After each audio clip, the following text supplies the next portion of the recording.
Kuvempu layout ಬೆಂಗಳೂರಿನ ಸದಾಶಿವನಗರನೋ ಜಯನಗರನೋ ಒಂದು ಬಡಾವಣೆ ಇದ್ದ ಹಾಗೆ. ನಾನು ಪ್ರತಿ ಸಭೆಯಲ್ಲೂ ಕೂಡ ಈ ಕುವೆಂಪು ಲೇಔಟಿನ ಬಗ್ಗೆ ಪ್ರತಿ ಮೀಟಿಂಗ್ನಲ್ಲೂ ಹೇಳ್ತೇನೆ, ಕುವೆಂಪು ಲೇಔಟಿಗೆ ಇಷ್ಟೆಲ್ಲ ಸಮಸ್ಯೆ ಇದೆ, ಬಗೆಹರಿಸಬೇಕು ಅಂತ ಹೇಳಿ.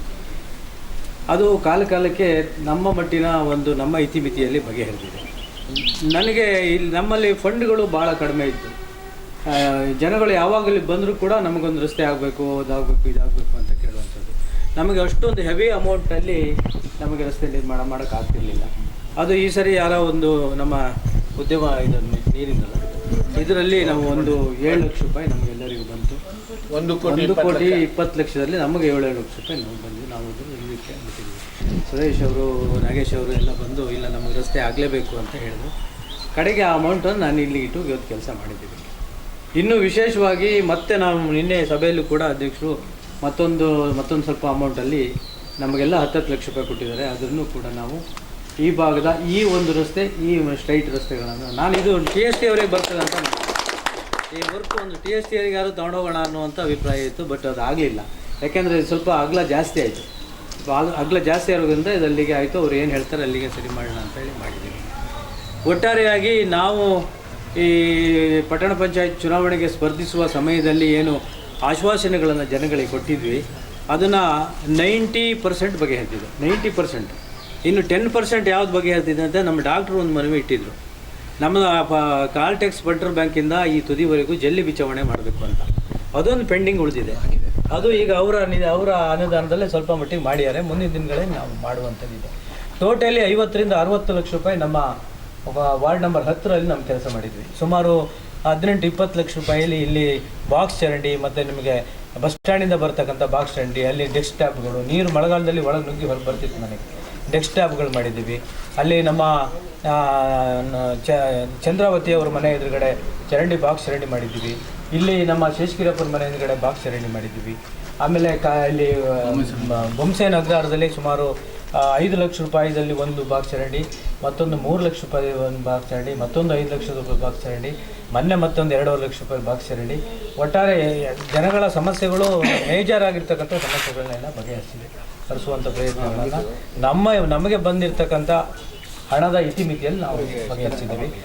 ಮತ್ತು ಮೇಜರ್ ಆಗಿ ನನ್ನ ವಾರ್ಡಲ್ಲಿ ಇರ್ತಕ್ಕಂಥ ಸಮಸ್ಯೆ ಅಂದರೆ ಇಲ್ಲಿರ್ತಕ್ಕಂಥ ಗಿರಿಜನರಿಗೆ ಹಕ್ಕುಪತ್ರ ಕೊಡಬೇಕು ಅನ್ನುವಂಥದ್ದು ನನ್ನ ಒಂದು ಕನಸಾಗಿತ್ತು. ಅದು ನಾವೀಗ ಸ್ಲಮ್ ಬೋರ್ಡಿನಲ್ಲಿ ಇಲ್ಲೆಲ್ಲ ಸರ್ವೆ ಮಾಡಿಬಿಟ್ಟು ಈಗಾಗಲೇ ಸರ್ವೆಗಳಾಗಿದೆ. ಅವರಿಗೆ ಇನ್ನೊಂದು ಸ್ವಲ್ಪ ದಿನಗಳಲ್ಲಿ ಅದು ಹಕ್ಕುಪತ್ರಗಳು ಸಿಕ್ತು ಅಂತಂದರೆ ಅವರಿಗೆಲ್ಲ ಅವರವರು ಕಾಲ ಮೇಲೆ ಅವರು ನಿಲ್ತಕ್ಕಂಥ ವ್ಯವಸ್ಥೆಗಳು ಆಗುತ್ತೆ. ಈ ಕುವೆಂಪು ಲೇಔಟ್ ಅವರ ಒಂದು ಬಹುದಿನದ ಬೇಡಿಕೆ ಅಂತ ಹೇಳ್ಬೋದು. ಅದೊಂದು ವಿಶಿಷ್ಟ ವಿನೂತನ ರೀತಿಯಲ್ಲಿ ಈ ಒಂದು ಕಾರ್ಯಕ್ರಮವನ್ನು ಗಿಡ ನೆಡುವುದರ ಮೂಲಕ, ಅದು ಬಿರು ಬೇಸಿಗೆಯಲ್ಲಿ ಆ ಗಿಡವನ್ನು ಬದುಕಿಸ್ತೀವಿ ಅಂತೇಳಿ ಒಂದು ಪ್ರತಿಜ್ಞೆಯನ್ನು ಮಾಡಿ ಗಿಡವನ್ನು ನೆಟ್ಟು ಈ ಒಂದು ಕಾರ್ಯಕ್ರಮವನ್ನು ಆಯೋಜನೆ ಮಾಡಿದಂಥ ಈ ಎಲ್ಲ ಕುವೆಂಪು ಲೇಔಟ್ನ ಎಲ್ಲ ಆತ್ಮೀಯರಿಗೆ ನಾನು ಅಭಿನಂದನೆಯನ್ನು ಸಲ್ಲಿಸ್ತಾ ಇದ್ದೀನಿ. ನಾವು ಏನು ಮಾಡ್ಬೋದು ಅಂದರೆ 1,20,00,000 ಶಂಕ್ಷನ್ ಆಗಿದ್ದರಿಂದ ಕೂಡಲೇ ಗುದ್ಲಿ ಪೂಜೆ ಮಾಡಿದರು.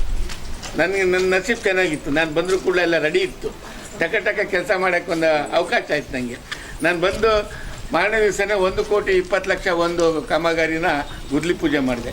ಅದರೊಳಗೆ ಪ್ರತಿಯೊಂದು ಏರಿಯಾದ ಎಲ್ಲ ಸದಸ್ಯರಿಗೆ 7 ಲಕ್ಷ ರೂಪಾಯಿ ಬಂತು.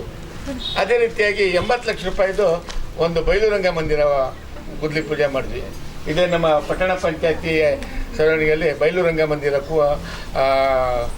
ಕುವೆಂಪು ಅವ್ರದ್ದೊಂದು ಬಯಲುರಂಗ ಮಂದಿರ ಅಂತ ಗುದ್ಲಿ ಪೂಜೆ ಆಯಿತು. ಹಾಗೆ ತುಂಬ ಕೆಲಸ ಕಾರ್ಯಗಳನ್ನ ನಾವು ಮಾಡ್ತೀವಿ. ಈಗಾಗಲೇ ಬಾಳೆಬೆಲ್ಲಲ್ಲಿ ಗೀತಾ ರಮೇಶ್ ಅವ್ರದ್ದು ಒಂದು 7 ಲಕ್ಷ ರೂಪಾಯಿದು ಕಾಂಕ್ರೀಟ್ ರಸ್ತೆ ಈಗಾಗಲೇ ಆಗೋಯ್ತು. ಅದೇ ರೀತಿಯಾಗಿ ಸಬ್ಗುಡ್ಡೆಯಲ್ಲಿ ಶಬ್ನಮ್ ಅವ್ರದ್ದು ಒಂದು ಕಾಂಕ್ರೀಟ್ ಹೊಡಿತ್ತು, ಅದು ಆಗೋಯ್ತು. ಅದೇ ರೀತಿಯಾಗಿ ನಮ್ಮ ಗೌರ್ಮೆಂಟ್ ಹೈಸ್ಕೂಲ್, ಅದ್ರ ಪಕ್ಕದ ಹೈಸ್ಕೂಲಿಗೆ ಹೋಗುವಂಥ ದ್ವಾರಕ ಹೋಟ್ಲು ಪಕ್ಕದಲ್ಲಿ ಒಂದು ಕಾಂಕ್ರೀಟ್ ಒಂದು ಟಾರ್ ರೋಡು ವಿತ್ ಒಂದು ಬಾಕ್ಸ್ ಚರಂಡಿ, ಅದು ಆಗೋಯ್ತು. ಅದೇ ರೀತಿಯಾಗಿ ಮಾರಿಕಂಬ ಹಾಲಿಗೆ ಹೋಗುವಂಥ ರಸ್ತೆಯಲ್ಲಿ ಅಲ್ಲೂ ಒಂದು ಕಾಂಕ್ರೀಟ್ ರೋಡ್ ಆಯಿತು. ಹೀಗಾಗಿ ತುಂಬ ಭಾರಿ ಕೆಲಸಗಳು. ಅದಾದ್ರ ಮೇಲೆ ಮತ್ತೆ ನಾವು ಬಜೆಟಲ್ಲಿ ಒಂದು 2 ಕೋಟಿ ರೂಪಾಯಿನ ಮತ್ತೆ ನಾನು ನಮ್ಮ ಎಲ್ಲ ಸದಸ್ಯರಿಗೆ 10 ಲಕ್ಷ ರೂಪಾಯಿ ಕೊಡ್ತೀವಿ ಅಂತೇಳಿ ಮತ್ತೆ ಅದೊಂದು ತಂದ್ವಿ. ಅದು ನಮ್ಮ ಮೊನ್ನೆ ಎಲ್ಲ ಸದಸ್ಯರ ಒಂದು ಪರಿಶ್ರಮದಲ್ಲಿ ಅವರೆಲ್ಲರ ಇದರೊಳಗೆ 10 ಲಕ್ಷ ರೂಪಾಯಿ ಪ್ರತಿಯೊಬ್ಬ ಸದಸ್ಯರಿಗೆ ಸಿಕ್ತು. ಇಷ್ಟೊಂದು ಇಂಟರ್ಲಾಕ್ ಮಾಡಿಸ್ಲಿಕ್ಕೆ ಈಗಾಗಲೇ ಡಾಕ್ಟ್ರು ಬೇರೆ 5 ಲಕ್ಷ ಕೊಡ್ತೀನಿ ಅಂತ ಹೇಳಿದ್ರು. ನನ್ನ ಒಂದು ಬಡ್ಜೆಟಿನ ನನ್ನ ಒಂದು ಆಸೆ ಇತ್ತು. ಒಂದು ಸ್ವಿಮ್ಮಿಂಗ್ ಪೂಲ್ ತೀರ್ಥಹಳ್ಳಿ ಮಾಡಬೇಕು, ಎಲ್ಲ ಹೊಳೆಗೆ ಹೋಗಿ ಈಜು ಕಲಿಯೋಕ್ಕೆ ಹೋಗಿ ಸಾಯ್ತಾರೆ ಅನ್ನೋ ದೃಷ್ಟಿಯಲ್ಲಿ ಒಂದು ಸ್ವಿಮ್ಮಿಂಗ್ ಪೂಲ್ ಬಾಳೆಬೈಲಲ್ಲಿ, ಆ ಸ್ವಿಮ್ಮಿಂಗ್ ಪೂಲಿಗೆ ಈಗಾಗಲೇ ಅದು ಮೊನ್ನೆ ಮೀಟಿಂಗಲ್ಲಿ ನಿರ್ಣಯ ಆಯಿತು. ಹೆಚ್ಚು ಕಮ್ಮಿ ಅದನ್ನು ಗುದ್ಲಿ ಪೂಜೆ ಆಗುತ್ತೆ. 60 ಲಕ್ಷದ ಒಂದು ಈಜು ಕೂಡ ಮಾಡ್ತಾ ಇದ್ದೀವಿ. ಫುಡ್ ಕೋರ್ಟ್ ಕೂಡ ಆಗಿದೆ. 1,20,00,000 1,60,00,000 ಫುಡ್ ಕೋರ್ಟು ಚರ್ಚ್ ರೋಡಲ್ಲಿ. ಅದನ್ನು ನಮ್ಮ ಜ್ಞಾನೇಂದ್ರ ಸರ್ ಅವರೇ 1,20,00,000 ಅವರು ಕೊಟ್ಟಿದ್ದಾರೆ. ಈಗಾಗಲೇ ಇರೋ ನಗರೋತ್ತಮದಿಂದ 1,20,00,000 ಈಗಾಗಲೇ ಇದಾಗಿದೆ. ಅದು ಮಂಜೂರಾಗಿ ಬಂದುಬಿಟ್ರೆ ಕೋರ್ಟ್ ಶುರುವಾಗಿ ಹೋಗುತ್ತೆ. ನಾನೊಂದು ಕಾನ್ಸೆಪ್ಟ್ ಇಟ್ಟಿದ್ದೆ, ನಮ್ಮ ಸಿಬಿನ್ ಕೆರೆ ಹತ್ರ ಒಂದು ವಾಕಿಂಗ್ ಟ್ರ್ಯಾಕು ಇತ್ತು, ಒಂದು ಫುಡ್ ಕೋರ್ಟ್ ಅಲ್ಲಿ.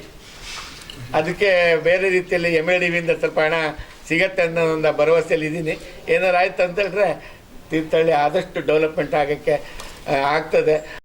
ನಮ್ಮ ವಾಟರ್ ಫಂಡಲ್ಲಿ 1,20,00,000 ಅಮೌಂಟನ್ನು ನಾವು ನಮ್ಮದೇ ಗೌರ್ಮೆಂಟ್ ಇರೋಕ್ಕೋಗಿ ನಮ್ಗೆ ಸಾಧ್ಯ ಆಯಿತು ಅಂತೇಳಿ ಹೇಳಲಿಕ್ಕೆ ಈ ಒಂದು ಸಂದರ್ಭದಲ್ಲಿ ಇಷ್ಟಪಡ್ತೀನಿ. ಯಾಕೆ ಅಂತ ಹೇಳಿದ್ರೆ ಅದು ಪ್ರೋಸೆಸ್ ನಡೆದಿರೋದು ಸುಶ್ಲಕ ಅಧ್ಯಕ್ಷ ಆದಾಗಿನಿಂದನೂ ನಾವು ಅಧ್ಯಕ್ಷರಾದಾಗಲೂ ಕೂಡ ಅದಕ್ಕೆ ಕೆಲಸವನ್ನು ಮಾಡಿದ್ದೀವಿ. ನಂತರದಲ್ಲ ಅಸಾಧ್ಯವರ ಅಧ್ಯಕ್ಷರಾದಾಗ ಅದಕ್ಕೆ ಅಪ್ರೂವಲ್ ಸಿಗುತ್ತೆ. ಅಲ್ಲಿಂದ ಅಪ್ರೂವಲ್ ಆದ ನಂತರ ಅದು ಟೆಂಡರ್ ಆಗಿ ಆಮೇಲೆ ಕಾಮಗಾರಿ ಸ್ಟಾರ್ಟ್ ಆಗುತ್ತೆ. ನಿಜವಾಗಿ ಖುಷಿ ಅನಿಸ್ತಾ ಇದೆ. ಇದಕ್ಕೆ ತೀರ್ಥಹಳ್ಳಿ ನಾಗರಿಕರ ಕಾರಣ. ಯಾಕೆ ಅಂತ ಹೇಳಿದ್ರೆ ಇಡೀ ಪ್ರತಿ ತೆರಿಗೆಯನ್ನು ನೀರಿದಿರ್ಬೋದು, ಆಸ್ತಿ ತೆರಿಗೆ, ಯಾವುದಾದ್ರೂ ತೆರಿಗೆಯನ್ನು ಕಟ್ಟಿರೋದಕ್ಕೋಸ್ಕರ ಆ ದುಡ್ಡನ್ನೇ ಬಳಸ್ಕೊಂಡು ನಾವು ಇಲ್ಲಿ ಡೆವಲಪ್ಮೆಂಟಿಗೆ ಬಳಸ್ಕೊಳ್ತಿರೋದು. ನಿಜವಾಗಿ ಖುಷಿ ಆಗ್ತಾ ಇದೆ. ಪಟ್ಟಣ ಪಂಚಾಯಿತಿಲಿ ಎಲ್ಲೂ ಇಲ್ಲ ಈ ಥರ ಕೋಟಿ ಅನುದಾನವನ್ನು ಪಟ್ಟಣ ಪಂಚಾಯಿತಿ ಡೆವಲಪ್ಮೆಂಟ್ ಮಾಡೋದು ನಮ್ಮ ತೀರ್ಥಹಳ್ಳಿನೇ ಮೊದಲು ಅಂತ ಅನಿಸುತ್ತೆ. ಯಾವ ಪಟ್ಟಣ ಪಂಚಾಯಿತಿಲೂ ಇಷ್ಟೊಂದು ಅನುದಾನ ಇಲ್ಲ. ನಮ್ಮದು ನೀರಿನಲ್ಲೇ 2-3 ಕೋಟಿ ಆಗೋಷ್ಟು ಅಮೌಂಟು ಇರುತ್ತೆ ಆ ಒಂದು ಇದರಲ್ಲೇ. ಕನ್ನಡ ನಿರ್ಭೀತಿಯಿಂದ ನಿಮ್ಮ ಜೊತೆಗಾರ.